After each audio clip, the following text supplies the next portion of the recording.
Broadcasting from Ireland, featuring interviews with some of the biggest names in magic. Welcome to the Deceive Reality Podcast with your hosts, David Peace and Steve Spade. And we're back. Hey everyone, welcome back to Deceive Reality Podcast. Hey Steve, how are you doing? Hey man, how are you? Good.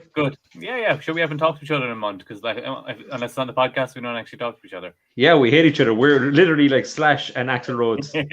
Unless we're getting paid, we don't really talk. Yeah, 100%.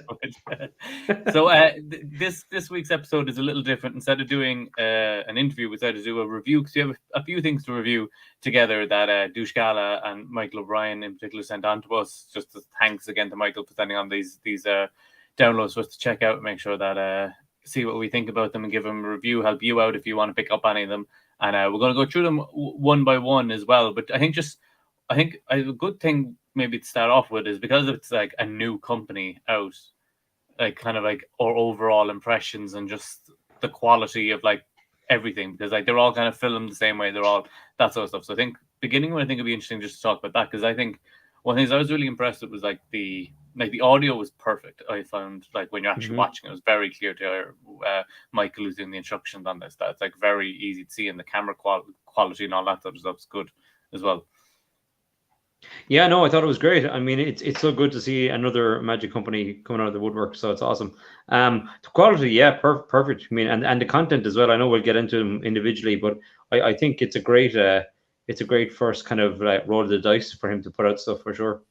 Yeah, definitely. Like, him and his partner and all that sort of stuff, all like working together to create I think like we know the struggles of all that sort of stuff. I think trying to put anything like that new out there, it's definitely tricky, and making sure that you have good quality products to bring out. So I think we better start with the first one. I think the right place to start is with the Water of Life, also known as whiskey, also known as Uisce Beatha, which is an Irish word for those people who are wondering what are these letters all thrown together.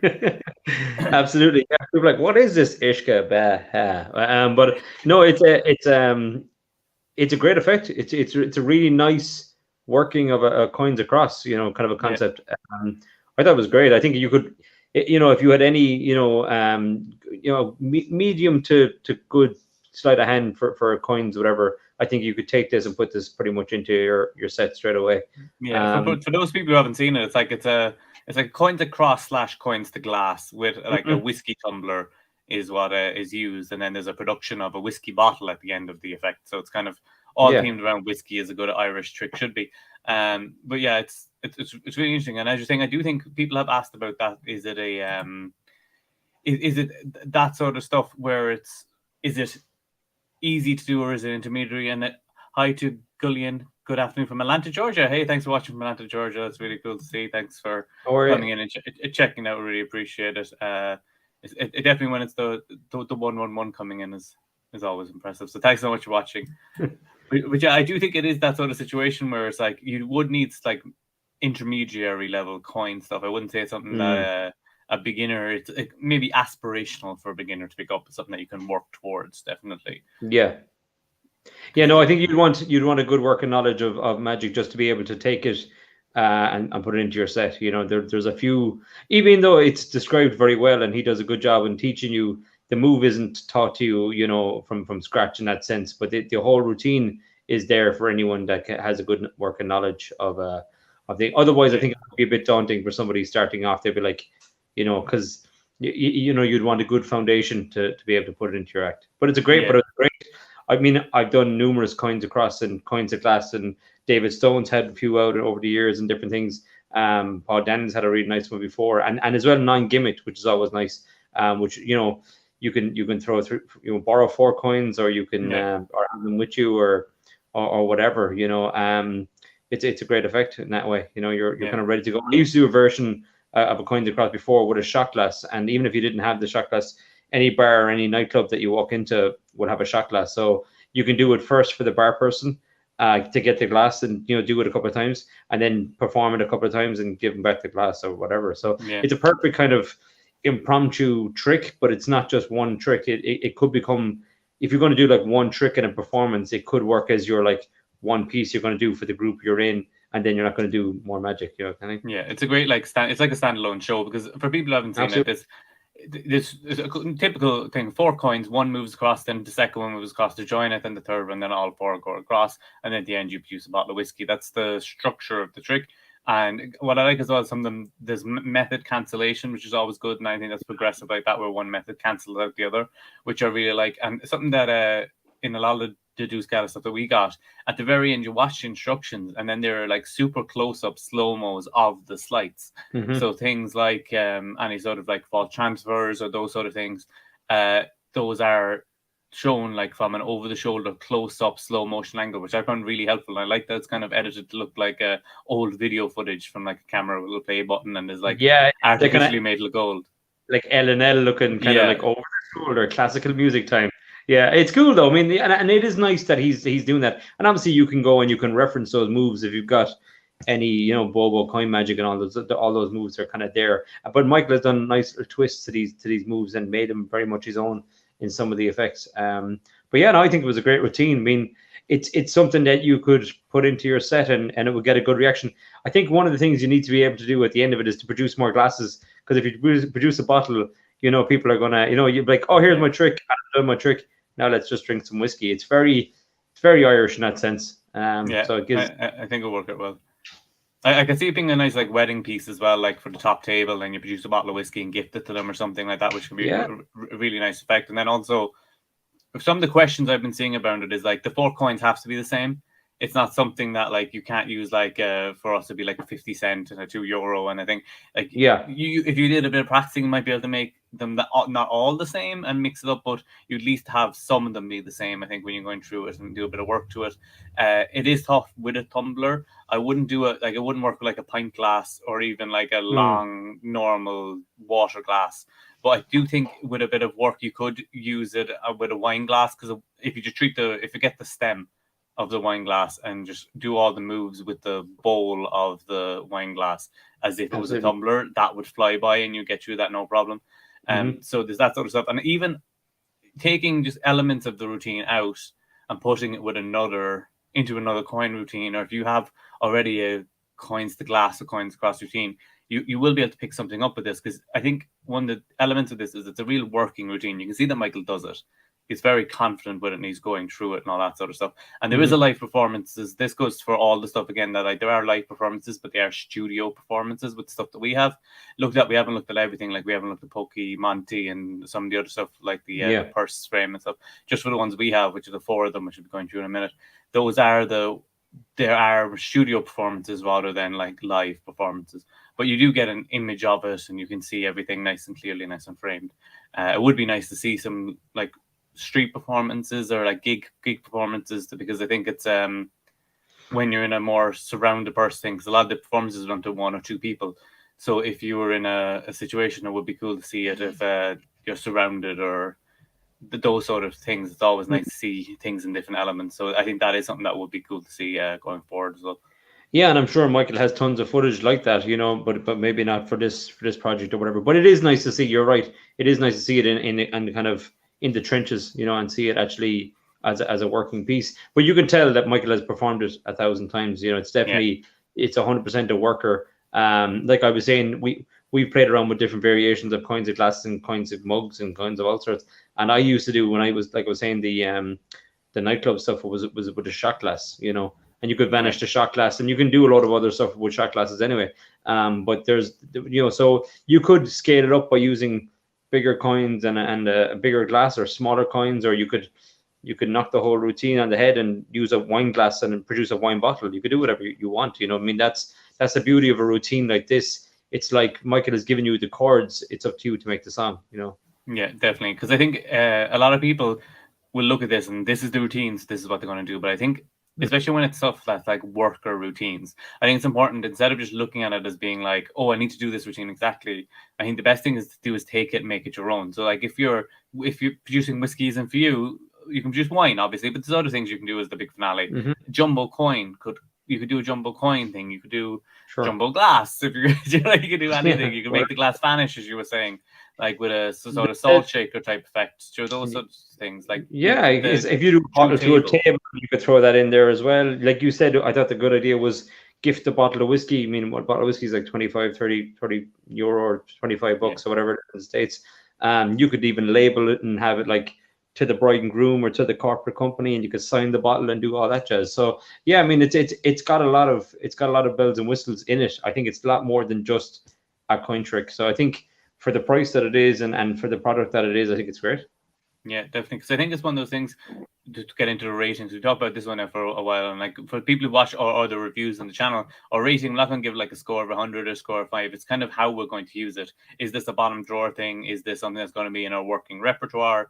Or is this going to be something somewhere in the middle, like an EDC or maybe an occasional trick? For me, I find this is something that's definitely something I've watched it a few times now and gotten the moves down and like rehearsed it a bit with some whiskey glasses.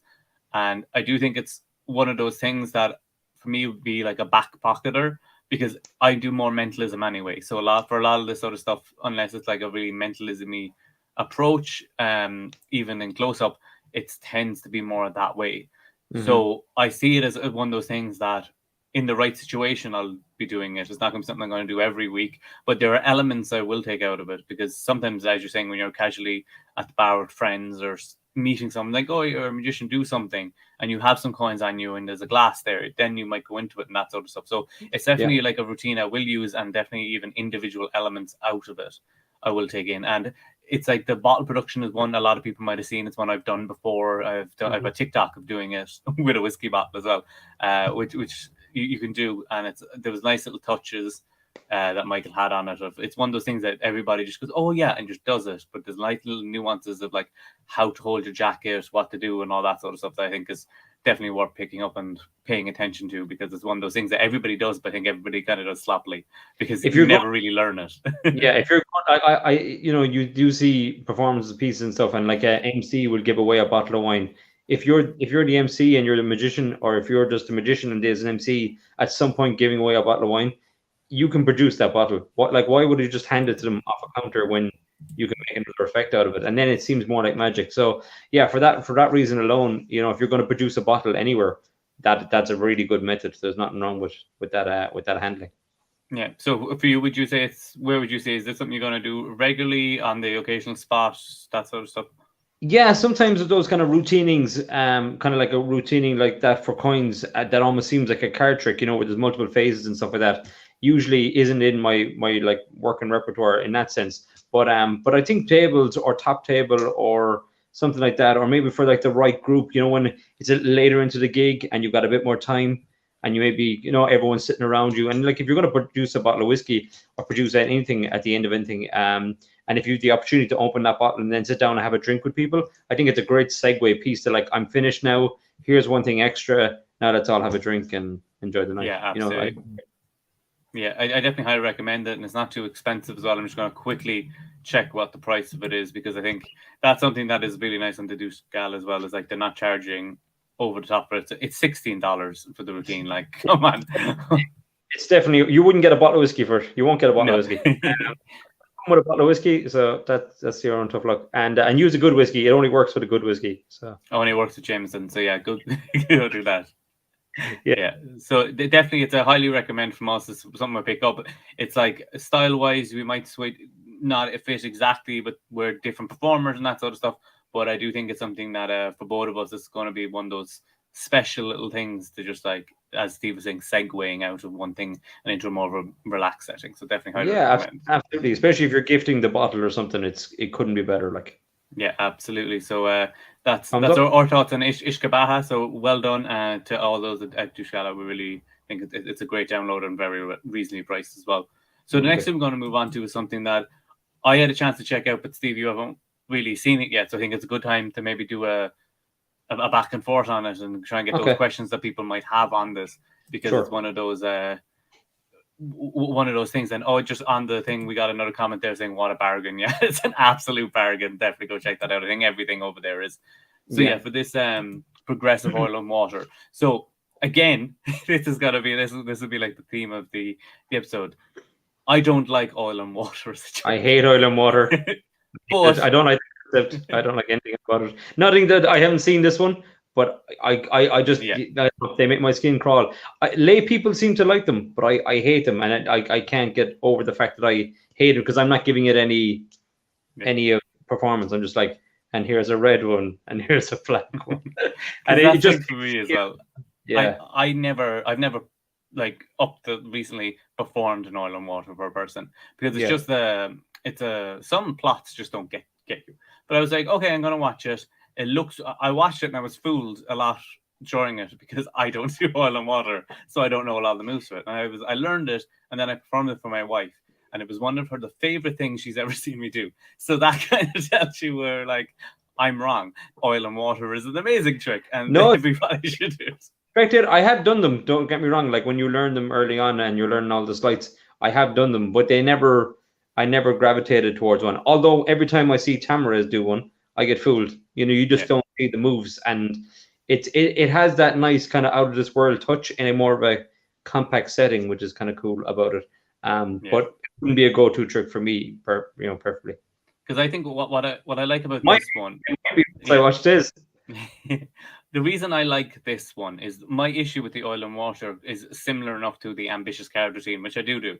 I'm a child, but when you do when you're doing the ambitious card routine, it's like the same thing keeps happening over and over again, and it's all about adding variety into it to make it entertaining. And that's one of the things I always find with the oil and water. Like Tamaras obviously can do the stuff, but the fact that this is progressive oil and water makes it that it's entertaining. So for people who haven't seen it, I'm just going to go through the routine. You start off with the routine, you take out 4 cards, 2 red 9s, 2 black 9s. They get mixed up. One red, 1 black. You wait a few seconds, snap your fingers, spread them. Now the 2 reds are together and the 2 blacks are together.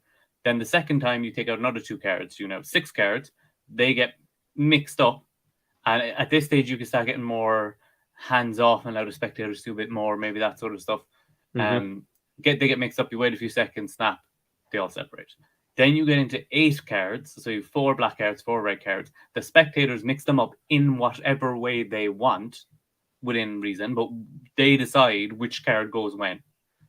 Gets mixed up, a few seconds later, they're all separate.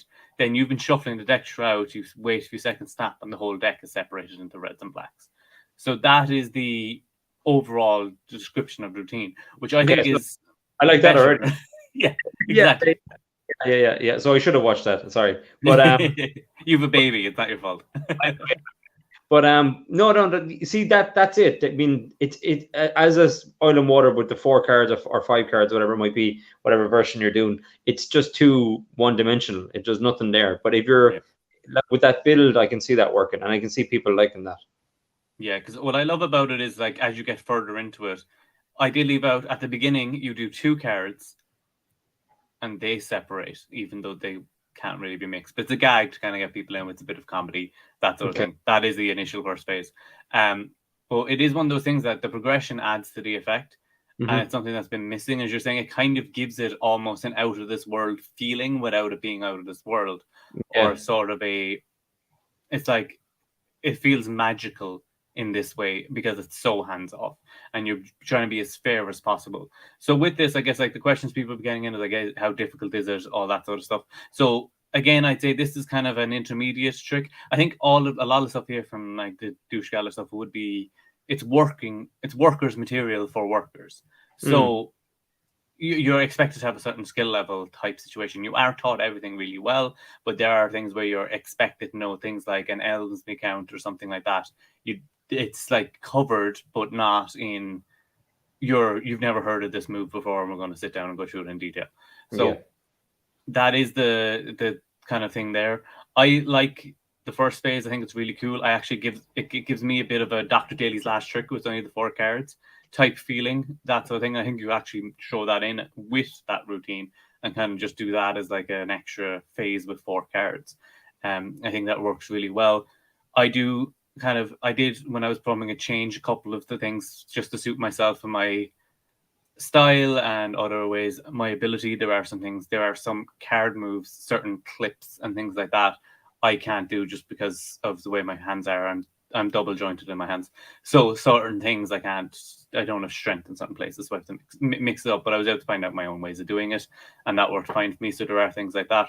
And I do think it's one of those things, again, very similar to Uisce, where you can mix up the stuff yourself, take bits out, use it for something like taking the first phase with Dr. Daly's Last Trick. You could even do a thing where it's like almost a hypnotic style presentation if you wanted to with this, where people are convinced that they're mixing the cards even though they're not, and those sort of things. So you can mix it up, and it's the last phase for me is the best phase of it. It's self-working. So it's completely hands-off. You don't have to do anything. And they're convinced the cards are mixed. They've decided how they're mixed. Everything's fine. But yet they separate. Like, that is incredible as you're doing it. So it's one of those things that I think actually is like, it's progressive oil and water, but it's degressive skill level. So the first phase is the hardest, the second phase is the second hardest, and the last phase is the easiest. So it's like it's interesting that way, that it gets more impressive and you have to do less work. It seems as well, it's kind of like Out of This World and stuff. They're kind of closer routines. You're done at that point. Bang, bang, bang. It's all done. We're finished. So I like that. I like something that builds and then kind of, they kind of know when the climax is there because they see it or they've done it, and that's always really, really strong. Because if you can redirect it, and like you said, if the slides are early on, and then the presentation is just kind of carrying the rest of the effect, well, then all the heat is back on the spectator. So when it all ends, you're a mile away, and that's really, really strong. So I think this is a good situation as well, because it's similar kind of, again, with Uisce Beatha with the bottle production, that if you were doing a close-up show where you had a table and you had people sitting around it and stuff like that, that works really well. And I think this is another example of that, because for like the finale of the deck being separated does require setup. Shock, I know. But that does require setup. But not a deck switch, so it's all one deck. Yeah, it's all one deck as you're going through, but the deck has to be set up at the very beginning. And you're not really doing that much with it.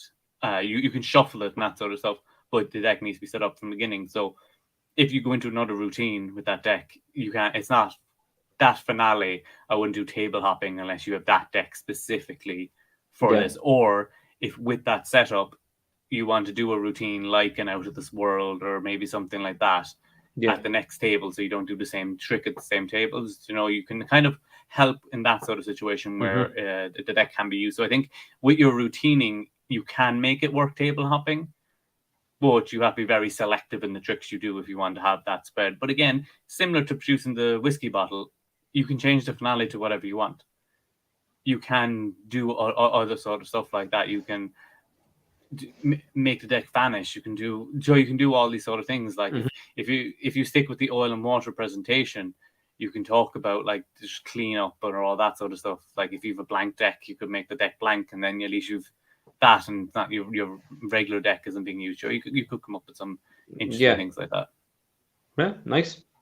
Yeah, so this is for me is a shocker, because it is going to make me perform oil and water on my next close-up gig, because of the reaction I've gotten from like my wife and like family of doing it, and they really enjoy it. That like when I'm performing casually, a lot of time the magic's about me, and I just do what I want to do. But at a gig situation, it's about the audience, really. We're there to entertain them. If there's a trick that I don't like that gives them a great reaction, I'll do it, because it's about giving the audience. How many times have we wrote like a stage show and we're like, oh, I hate that effect or whatever, and you put it in and it kills, because it's not about you. It's not ego driven. It should be, you're an entertainer. You're entertaining, and that's it. Yeah, and it's up to you to find a presentation that suits you. Exactly. You'll make it work. I'll go fucking watch it. Jesus. Okay. I'll watch it. Yeah, so definitely go through it. So this for me is going to be in my working repertoire. I wouldn't have it in my first set, because again, it's not really mentalism-y, but I am working on more of a hypnotic style. I like that. That's I think that, and because for people who don't really know my style, on stage I'm fully mentalist, close up I'm mentalist with a bit of gambling demonstration mixed in. So that's kind of like my style. So if I'm working on it now, making it more gambly, which you could do as well with an oil and water, or more of a hypnotic presentation, I think is kind of like the way I'm going to go down. So this for me is definitely going to be one of the ones I'm going to be working, which I never thought I'd say about it, an oil and water, but I'm definitely going to be working through it and trying it out at gigs a bit more, because I have been performing it a bit now and it's getting good reactions. So definitely highly recommend progressive oil and water. And let's see how much of a bargain this is. This is $18. Like, if you bought Uisce Beatha for $16 and this for $18, you like, it's like for us that's like €30. in the end of the day, and you have like a killer coin routine, a killer card routine to go out and start performing. So that's really good. And it's routines as well. It's not tricks, it's routines. And I think that's really important for people to do. So yeah, that's definitely up there. Again, it would be cool to see some like real world performances because it was studio, but that's just the situation with a lot of the things at the moment. I like as well that it's swayed you, because I'd be pretty adamant. I'd be like before I have, and I will go. I promise that. All right, after this, I will go and check it out. But I would be very adamant about like, no, not for me. Next page, but we'll check it out. And I mean, like you said, it's nice as a professional magician. It's very rare that you get fooled, or even if it's not being fooled, but you're on the kind of the line where you're like, I don't know, it's not really for me. It doesn't really fit my character, it doesn't fit my style or whatever. And then you get swayed. That's almost as good as being fooled sometimes. So it's pretty cool. Yeah, absolutely. That's really good. And if you're watching this and you do find it helpful, give the video a like. We really do appreciate it. It does help us out. So we're going to move on to the third thing that we got given. This is just the routine only. We didn't get the prop itself. It is something that we have each already, but this is the Strolling Chop Cup. Mm-hmm. So Steve, I think you know a thing or two about chop cups from your performance. Yeah. So, from watching it, what were your initial thoughts of the Strolling chop cup? I had to gimmick a chop cup for Vikings, the TV show. So I know chop cups inside and fucking out. I had to make one out of wood for that. But I thought it was great. I mean, I thought I've seen Strolling kind of versions of it and things before, and different people doing different things with it, but it never seemed like a routine. It never felt routine. And I think Michael did that with this. I think it's interactive. It's kind of fun. It's very playful. It's kind of where's the ball? It's just kind of a game kind of thing. It's not really heavily magic until it's too late and now you're holding the load, and that kind of thing. So it's very, very clever in that way. He segues into the switches and everything seamlessly, as far as I could see. It's exactly how I would do it. I thought it was very fair and very just let's play this little game kind of thing. And it doesn't seem like a big presentation normally, like a chop cup where you've got the cup and you're making a whole big presentation out of it. It seems very kind of hands off and very in their hands and very controlled. So yeah, you can tell as well, 100% a worker. He's done it 1,000 times. And all the nuance are there, all the little finer details. It's the one, I think, if you do buy it, you might need to watch it a couple of times just to get the little. He's got a lot of subtleties in there that you might not be aware of the first time you watch it. But I thought it was great. I've done Strolling chop cups kind of routines, and I've done them on stage, and I've done them, and like consultancy wise as well. So like it's one of those routines that always floors people because. Yeah. And it's a good thing as well is it doesn't go kind of like ambitious card, like you're saying. There's too many phases and all of this. It's nice and precise. He just got like a couple of phases. Gets to the kind of you could easily stroll with it or table to table. It wouldn't take much pocket space. They had a lot going for it. It really did. And obviously the last load can be whatever you want, but he gave us some suggestions. It's great. Yeah, because I think it's one of those routines that I'm always jealous of because it's carrying a chop cup can be awkward, and I know there's things like chop and stuff out there, but like a lot of the gigs that I be at, it's more there aren't like cups or glasses and stuff that are easily borrowable and things like that. So it's always one of those things that I've always wanted to perform, and I know you do it on stage quite a bit, but for me it's the mentalism on stage, so that's a hard line. But close up it can be done as kind of like a gambling street type of hustle sort of presentation, which I think works really well with it. So it's one of those things I did pick up recently, a mini chop cup, because I've been trying to figure out a way to how to like I want to perform chop cup. But again, it was the table situation was always thing in the back of your head. And then watching this, what I like about it as well, it's 3 phases. So those who haven't seen it, is the cup is the ball under the cup, or is it in his pocket? They think it's in the pocket, it's under the cup. Then you can do it again, you can do it multiple times. You can really jazz the performance. It's kind of like you can show them the basic moves as well, and you can build on your own show. Then the cup is put empty into the spectator's hand, the ball is in your pocket, and then you invisibly take it out and they feel it appear inside their hand, which seeing the spectator in the studio's reaction to that is actually really good. You see his eyes being like, what the hell just happened? That's such strong effect. And then afterwards you have them do it to you, and when they're holding the invisible ball, it's slightly larger, so then when you open it, it's a giant ball inside the cup, which is a savage routine. But as you say, there's so many different loads you can put into it, and Michael talks about that, and like you can do fruit, you can do anything. Like if you see something lying around, just grab it, get into the chop cup. You know, you can really jazz with it. It's a jazzable routine. Absolutely. I mean, like I've always loved chop cup. I think it's like cups and balls. You know, it's one of those classic routines, and it's a classic because it's just so good and everyone's done it. And like if you look at some of the better ones that have been out there over the years, obviously Pod Daniels one is extremely famous. You know, and it's so quick and very fast. And I think Michael's is like the opposite of that. It's like slow and relaxed and it's really paced, where it's not like all the fast moves are going to like fool you, even though it does fool you when Paul does it that way. And the way Paul has it kind of mastered it, it's fantastic. It's all about the gambling, like you said, the street hustler. It can be whatever way you want it to be. It can be done virtually as well. Obviously, not Strolling this version, but you can use Chop Cup. It's one of those places where you can kind of show your dexterity as a magician, where you can show all your sleights, and it's like the cups and balls. You know, there's a vanish, there's reappearance, there's a production. It's all kind of there.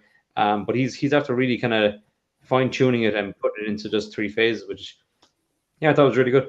Definitely. What I like about it as well is like if you only want to do chop cup on stage and you don't want to do it strolling, that phase of true spectator's hand you could still do in your traditional chop cup routine. Absolutely.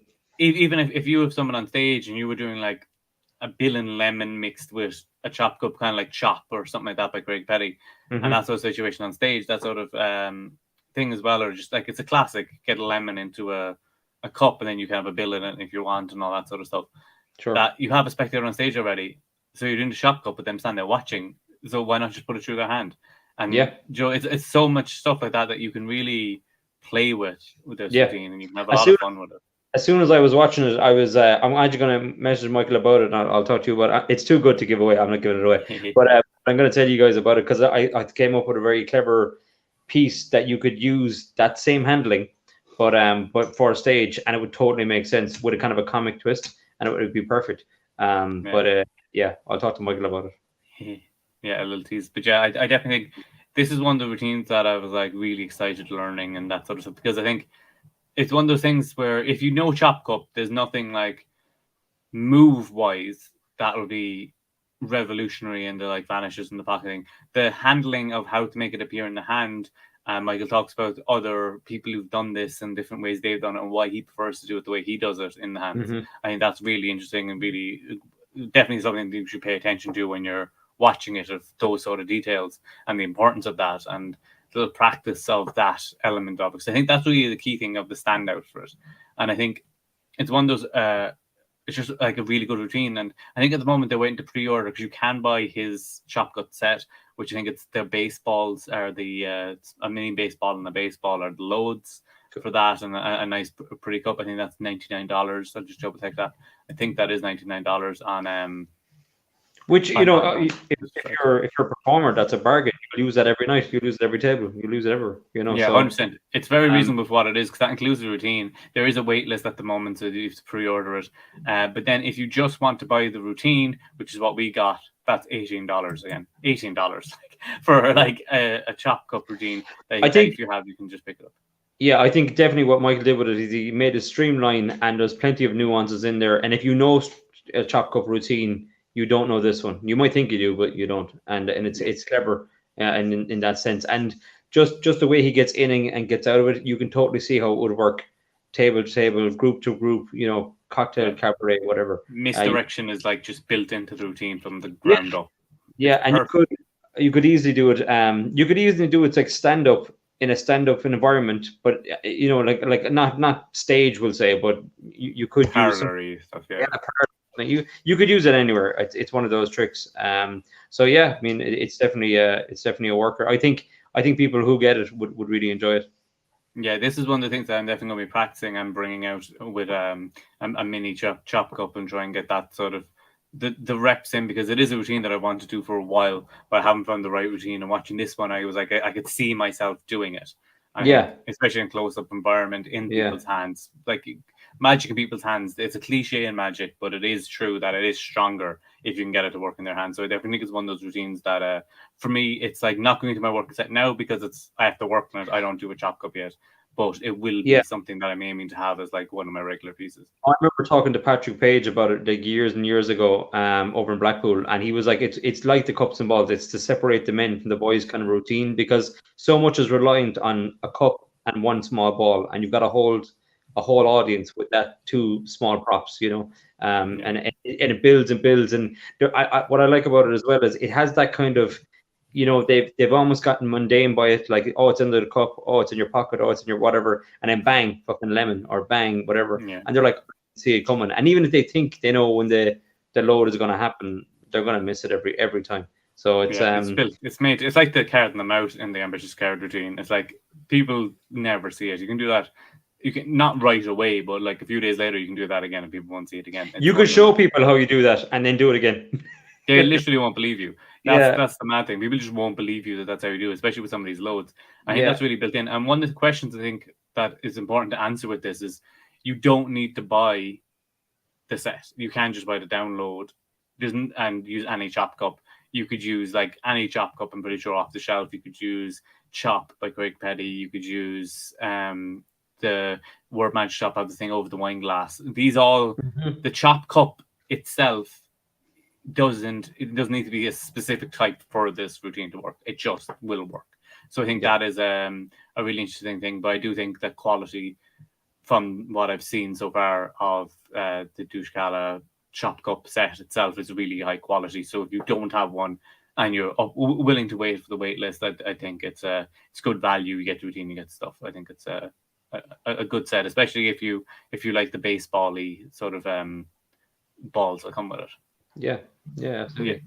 It's definitely great job in this product. I think it's really good. It's one of my favorites. I'm just looking at the side of these because I think these are the three workers. The next thing I'm going on to is the beginner section of that we had a look at. So I think of them all, I think the chop cup is probably like my favorite because that in the hands thing just got me giddy. So I think it's like really good. I really like it. It's one of the things that it's like I think I'm most excited to do. You're like, Hillary, come here quick. I'm giddy. Yeah. I'm doing chop cup. Watch, look at me chop. So yeah, that's amazing. So definitely highly recommend the Strolling chop cup routine. Again, it's a great value for just a routine. And like if you're looking for a working set, you do your Uisce Baha routine. You follow up with a progressive oil and water, and then with a chop cup, and you go home. And that's your working repertoire for every table. Like that's a career. Yeah, exactly. No, it's really good routining. Like I was saying, streamline, kind of took out all the fluff. Hit all the major components of the chop cup are in there. It flows really well. You could easily do a table to table or strolling as it is. So yeah, great. And so good, you don't need a table. I've seen so many people have clip-on fucking tables that clip on the table. I'm like, what are you doing? Carrying around on your back. I saw a guy once. I was like, you look like a fucking turtle. You just go up. Just do it. Even stand. Even if it's at a table, get somebody to stand up at the table and perform it that way. Why not? Yeah, easily. You don't need a table. So that's the fact that he's made it more streamlined and more strolling. It's brilliant. Yeah. So the next thing we have to talk about is the Beginner's Fast Pass to Magic Volume 1. So this is something I'm really interested to see how it goes so far. So this is 3 effects that you get, and it's 3 card effects. So that's what it is. I'm wondering how the other volume is going to be. You might have a card effect one time, then you might have a coins possibly the next time. I'm not sure what way that's going to go. But this is currently actually on discount. It's usually $18. I just tried to look on the site there. It's currently $12. So if you have someone who has an interest in Magic, this is great. 3 strong effects that are presentationally so interesting to go through, and they're all self-working pretty much as you go through it. So I'll just quickly go over the 3 effects that you got. I know you haven't had a chance to see this, Steve, so if you have any questions, you can just shoot them at me so we can go through that. Yeah. I have no idea what this is, so I'm like, ooh, what's this? Yeah.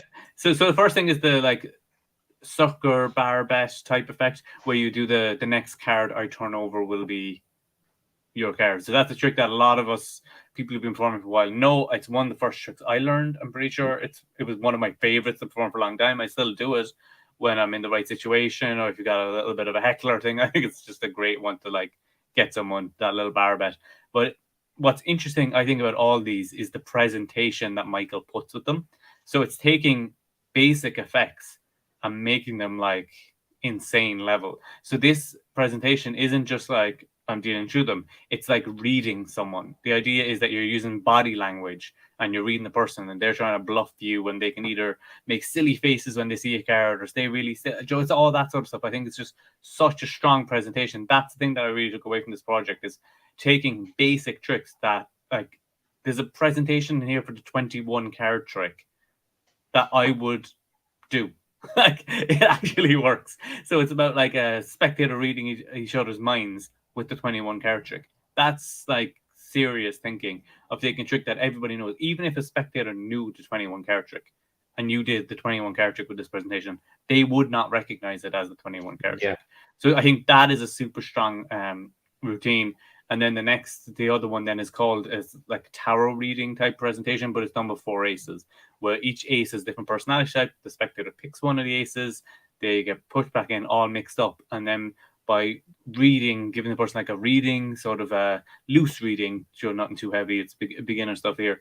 You're able to figure out which of the aces they had as you hold them up and explain, have them look at it and all that sort of stuff. You can figure out which of the aces they picked. So it kind of actually flows as a show. This is shot somewhere else, so it's got a cool backdrop, cool shelves. There's 2 people with Michael and he's performing for them. So I think it's really interesting watching how he's interacting with them. And that sort of stuff gives you the confidence. But I really think it's the presentation, because the way it kind of flows is you begin with the body language. You're going to read someone's mind, that situation, with the sort of the bar bet style presentation.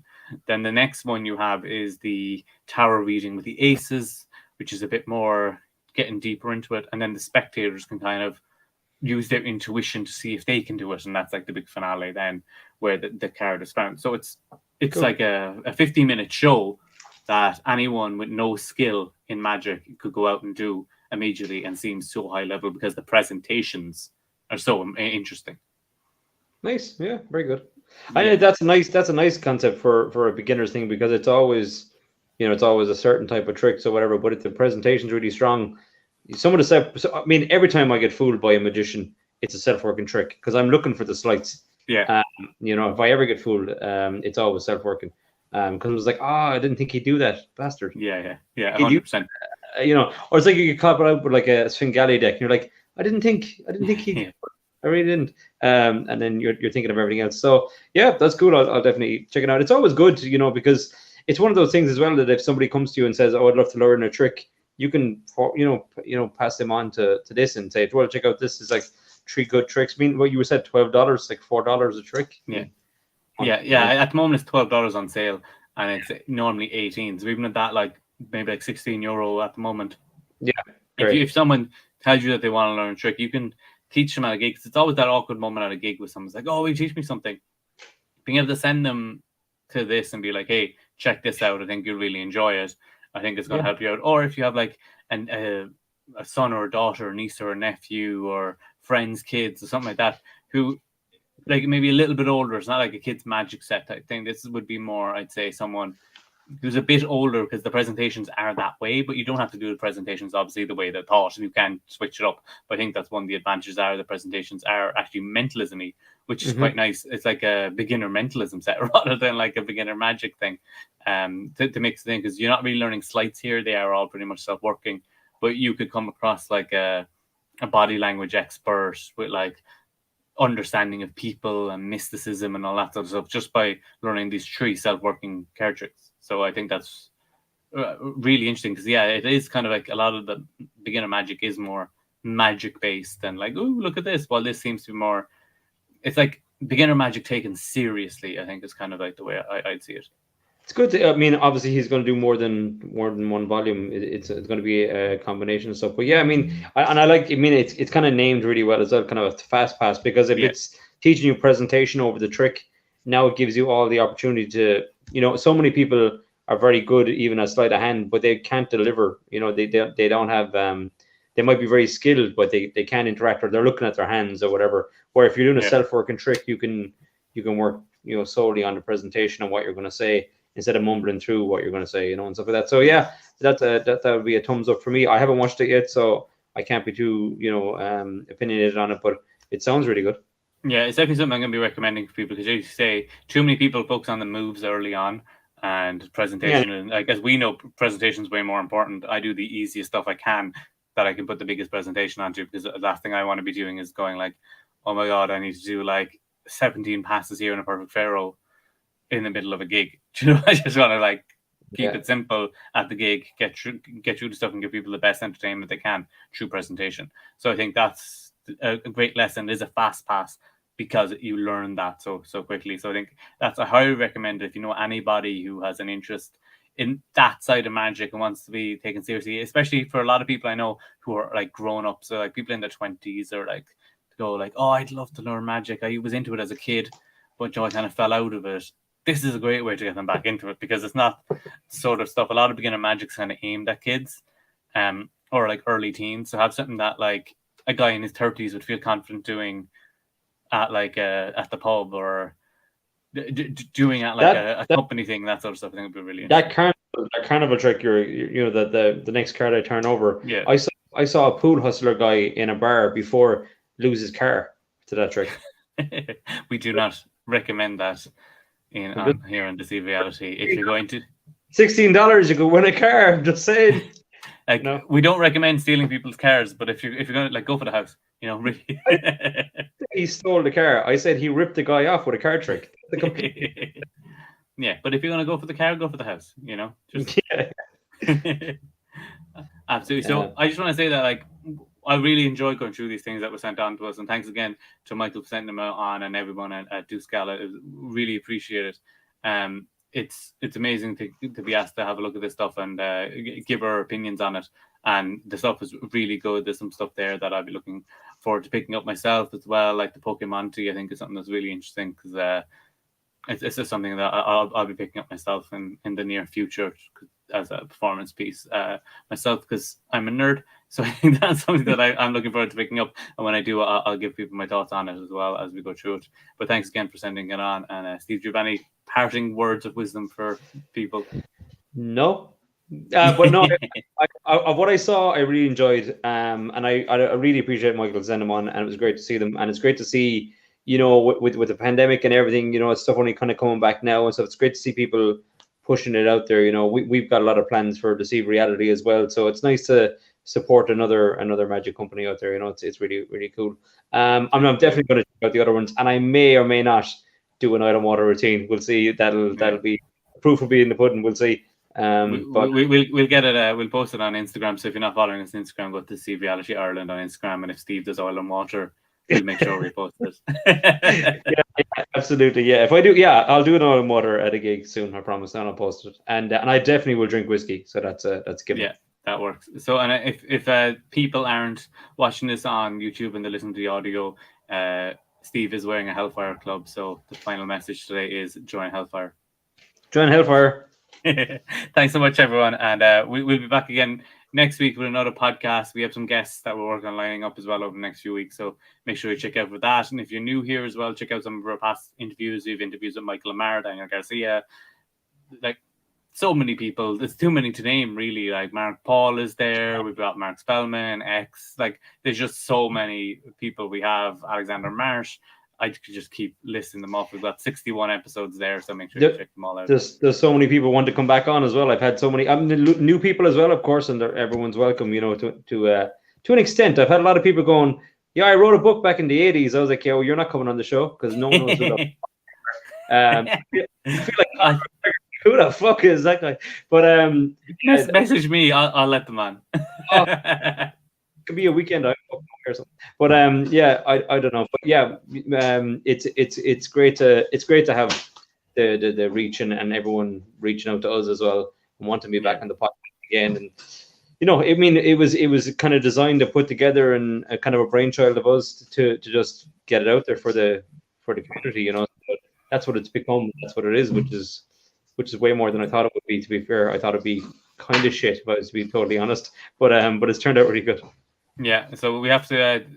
We have a request for you to show your oil and water on the channel. So that'll be channel. We'll cut it into one of the upcoming podcast episodes if we can get the footage of it. So that'll definitely be going ahead. And thanks to everyone who watched. And if you give the video a like and subscribe, we really appreciate it. And we're back again next week in another podcast. We've other reviews coming up. I'll be reviewing OTT by Louis Laval next week because that's something I've been playing with that I've been spoiler alert, really enjoying. So the quick review of OTT is go by OTT. But yeah, I'll be doing a more in-depth review of that next week as well. I'm going to have some exclusive footage and stuff as well for Electric Picnic this weekend. I'm performing there over the weekend, and I'm on stage Sunday night. So there's going to be some videos, and I will post some stuff through Deceive Reality too, just to show people what we're up to. And there may or may not be an Iron Water routine. I haven't You've got to go watch that now. So thanks so much, everyone, and we'll see you all again next week. Enjoy. All the best. Thanks. Take it easy. Thanks.